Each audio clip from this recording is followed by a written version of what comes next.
Good morning, students. Today I have brought a new chapter for you, and that is the address. The address is written by मार्गा मिंको. इस chapter में बताया गया है कि एक लड़की कैसे एक एड्रेस को ढूंढते ढूंढते हॉलैंड से आती है और जब वो अपनी सारी चीज़ें देखती है उस घर के अंदर तो बिना उन चीज़ों को लिए ही वापस चली जाती है. क्यों? क्योंकि ये सारी चीज़ें उसकी मदर को वापस नहीं ला सकती थी. एक्चुअली जो नरेटर है उसकी मदर एक्सपायर हो चुकी हैं. तो इन चीज़ों को लिए बिना ही वो लौट जाती है क्योंकि इन चीज़ों को देखने के बाद उसे अपनी मदर की बहुत ज़्यादा याद आती है और वो जो डीप पेन है उसको रियलाइज़ करती है. इसलिए वो बिना कुछ लिए ही वापस चली जाती है.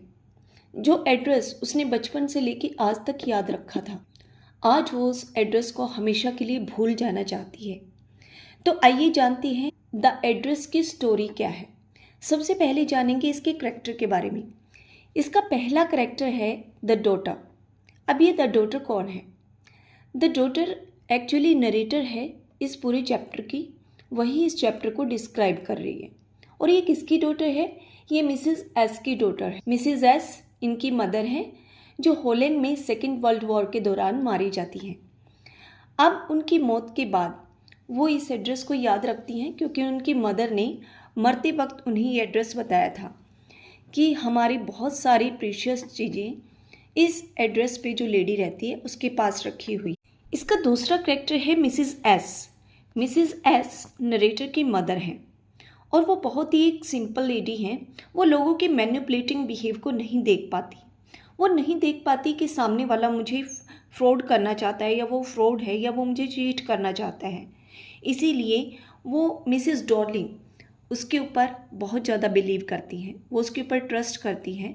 और जब सेकेंड वर्ल्ड वॉर चल रहा था हॉलैंड में तो वो क्या है उन्हें अपना बहुत सारा कीमती सामान देती हैं रखने के लिए कि अगर उन्हें वॉर के दौरान कहीं सडनली अपने घर को छोड़ के जाना पड़ा तो वो इस सामान को अपने पास रख लें और जब वॉर ख़त्म होगा तो वो उनसे ले लेंगी. अब तीसरा कैरेक्टर है मिसेस डॉर्लिंग.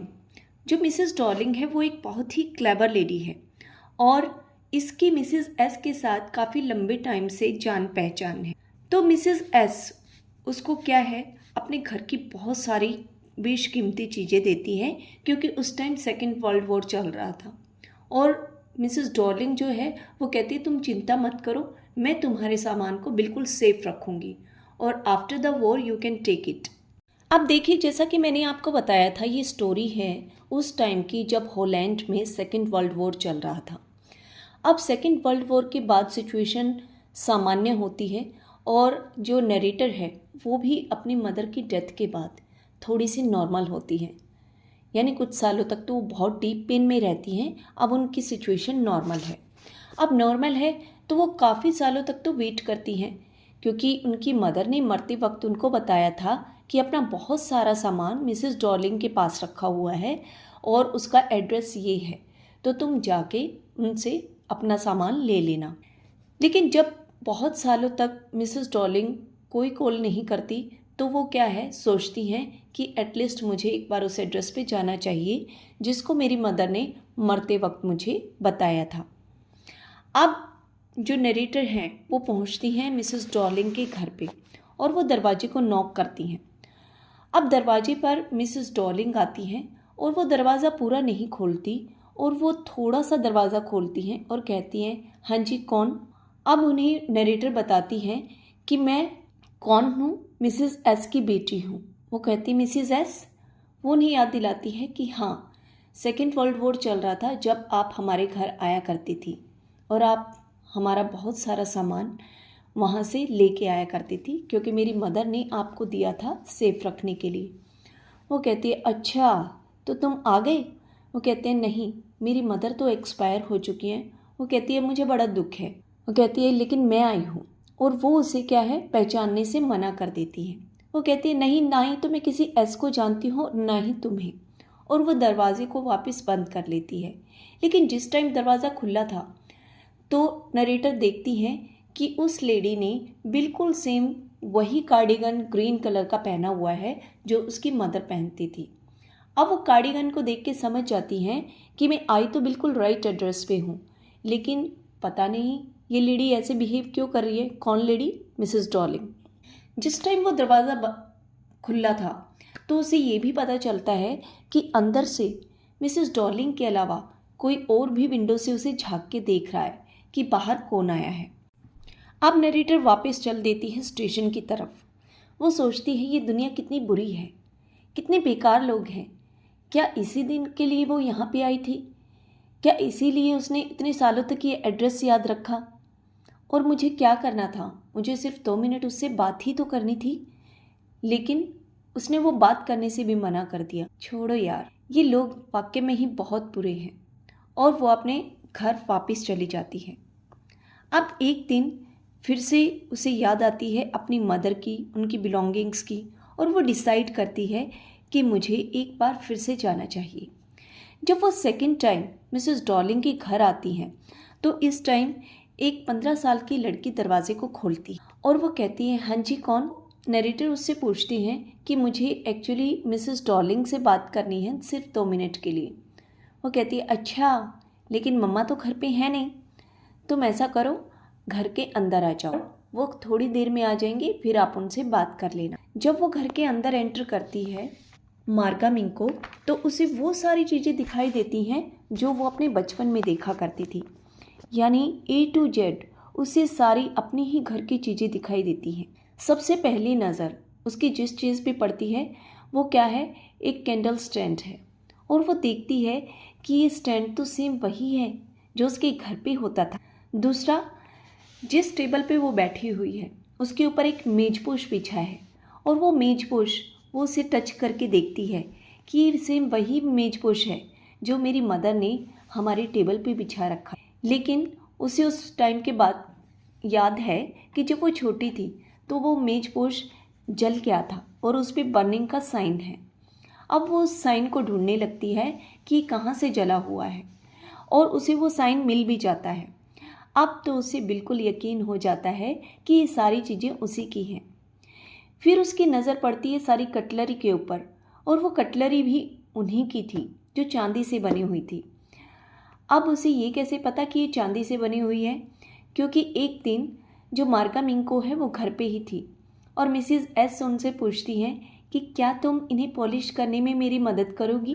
अब जब वो पॉलिश करने में अपनी माँ मिसेस एस की मदद करवा रही थी तो उस टाइम मिसेस एस बताती हैं कि बेटा ये सारी कटलरी चांदी की है। और ये सुन के मार्गा मिंको सरप्राइज हो जाती। अब सेम कटलरी मिसेस डॉर्लिंग के घर में देख के उसे वो सीन याद आता है जब उसने फर्स्ट टाइम मिसेस डॉर्लिंग को देखा था। उस दिन मिसेस डॉर्लिंग ने बड़ी ही अगली सी ड्रेस पहन रखी थी और क्या है, भद्दा सा एक शेपलेस हैट पहना हुआ था। तो वो अपनी माँ से पूछती हैं कि माँ, आप इस औरत को अपना सारा सामान क्यों दे रही हो? और वैसे भी अगर ये इतनी दूर रहती हैं तो ये इस हैवी केस को लेके, जिसमें इसने सामान ठूस ठूस के भरा है, वो कैसे लेके जाएंगी? वो कहती हैं, बेटा वो बहुत अच्छी औरत है और इस वॉर के दौरान वो हमारी मदद कर रही हैं।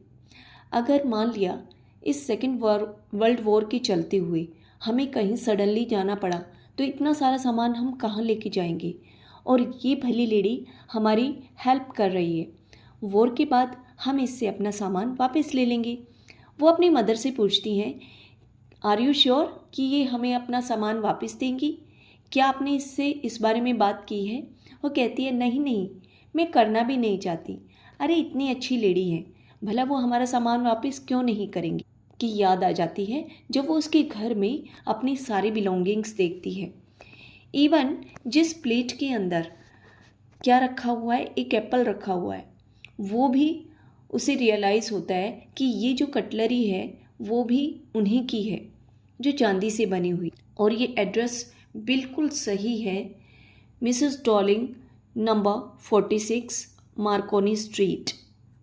अब जब वो इन सारी बिलोंगिंग्स को देखती है, वो चाहे वो कैंडल स्टैंड हो या फिर कटलरी हो या फिर मेजपोश हो, उसे एक एक चीज़ उसकी माँ की याद दिलाती है और उसके मन में, उसके दिल में वो दर्द बढ़ जाता है अपनी माँ से सेपरेशन का, क्योंकि उसकी मदर अब एक्सपायर हो चुकी है। इसीलिए वो इस कटलरी को अपने साथ नहीं लेके जाना। अब वो देखती हैं कि वो लड़की जिन कप्स में चाय सर्व कर रही है वो भी उन्हीं के हैं, और जिस केतली से वो क्या है चाय को पोर कर रही है कप के अंदर, वो उस केतली को भी पहचान लेती है क्योंकि उसके ऊपर क्या है गोल्डन कलर की लाइंस बनी हुई थी, और ये वही सिल्वर की केटल है। तो वह सारी चीज़ों को पहचान लेती हैं। उसे ऐसा लगता है कि उसकी ही घर की सारी चीज़ें आसपास में हैं, और वो लड़की उससे कहती है, देखो हमारी कटलरी अच्छी है ना, हमारे पास ऐसा और भी चांदी का बहुत सा सामान है। अब मार्गा मिंको मन ही मन सोचती है, हाँ पता है तो वो सारा सामान हमारा ही, जिसे तुम फिलहाल अपना कह रही। अब जब वो सारी चीज़ों को देखती है तो कहती है, ठीक है अब मैं जाती हूँ। वो कहती है, अरे सुनो, अभी मेरी मदर को तो आ जाने दो, वो आने ही वाली हैं, और फिर तुम उनसे बात करके चली जाना। लेकिन नरेटर कहती है, नहीं नहीं मुझे जाना होगा, और वो उस घर से चल पड़ती हैं। वो सोचती है कि जिस एड्रेस को मैंने इतने सालों तक याद रखा, वो एड्रेस अब मैं भूल जाना चाहती हूँ हमेशा के लिए। एक्चुअली इस घर में आने के बाद मुझे ऐसे लगा कि मेरा ही बचपन है सारा यहाँ पे, मेरी ही मदर की सारी चीज़ें हैं, वो कार्डिगन, वो कैंडल स्टिक, वो केटल, वो कप, वो कटलरी, सब कुछ तो हमारा है यार। और मैं इस सामान को ले जाके रखूँगी क्या, कहाँ, क्योंकि अब वो एक रेंट के घर में रहती है। भला अपने घर में इन चीज़ों का क्या यूज़, और मैं इस सामान को वापस लेके जाना भी नहीं चाहती क्योंकि मुझे ये सब अपनी माँ की याद दिलाता है। तो देखिए बचपन से जिस एड्रेस को वो याद रखना चाहती थी, जिस एड्रेस को मार्गा मिंको ने विज़िट किया, आज वो उस एड्रेस को हमेशा हमेशा के लिए भूल जाना चाहती है क्योंकि ये एड्रेस उसके दर्द को और ज़्यादा बढ़ा देता है।